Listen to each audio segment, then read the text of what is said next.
சாலையில் வெள்ளை மற்றும் மஞ்சள் நிறத்தில் கோடுகள் போடப்பட்டிருக்கும்.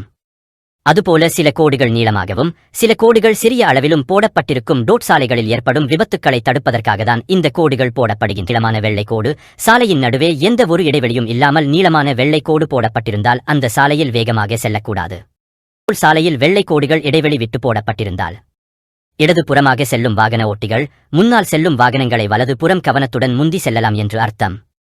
அதேபோல அந்த சாலையில் செல்லும் வாகனங்கள் இடைவெளி விட்டு செல்ல வேண்டும் என்றும் அர்த்தம். டோட் நீளமான மஞ்சள் கோடு, சாலையின் நடுவில் ஒரு நீளமான மஞ்சள் கோடு வரையப்பட்டிருந்தால் அது வெளிச்சம் குறைவான பகுதி என்றும் அதில் வேகமாக செல்லக்கூடாது என்றும் அர்த்தம். அதே நேரம் அவசரம் என்றால் மட்டும் முன்னால் செல்லும் வாகனத்தை பாதுகாப்பாக முந்தி செல்லலாம் என்று அர்த்தம். டோட் 2 நீளமான மஞ்சள் கோடுகள், அதுபோல சாலையின் நடுவில் 2 நீளமான மஞ்சள் கோடுகள் போடப்பட்டு இருந்தால் அது ஆபத்தான பகுதி என்று அர்த்தம். அந்த சாலையில் முன்னால் செல்லும் வாகனங்களை முந்தி செல்லக்கூடாது என்பதை கூறுவதற்காக தான் 2 நீளமான மஞ்சள் கோடுகள் போடப்படுகின்றன.